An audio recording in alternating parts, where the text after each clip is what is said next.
kuidas magama jääda, tõhusad tehnikad hea une jaoks. Tere tulemast meie videosse, kus me räägime une tähtsusest ja jagame praktilisi võtteid, kuidas kiiremini magama jääda. Hea une saamine on oluline meie füüsilise ja vaimse tervise jaoks.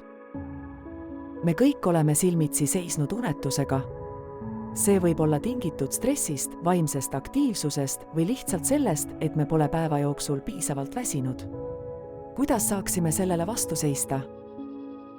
Esimene samm on luua korrapärane magamamineku rutiin. See aitab meie kehal ja meelel mõista, millal on aeg lõõgastuda ja magama minna. Proovige iga päev samal ajal magama minna. Teine strateegia on lõõgastusharjutused. Proovige sügavat hingamist, joogat või meditatsiooni.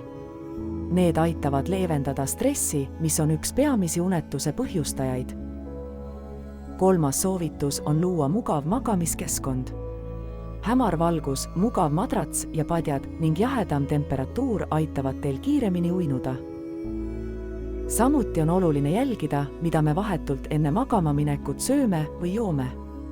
Kofeiini ja suhkrut sisaldavad toidud võivad segada meie unetsüklit. Proovige neid vältida. Aktiivne elustiil aitab ka paremini magada. Regulaarne treening, eriti hommikul või pärastlõunal, aitab parandada une kvaliteeti. Loodame, et need näpunäited aitavad teil saavutada paremat und ja tervislikumat elu. Pidage meeles, et hea uni on tervise alustala. Ärge unustage hoolitseda enda une eest.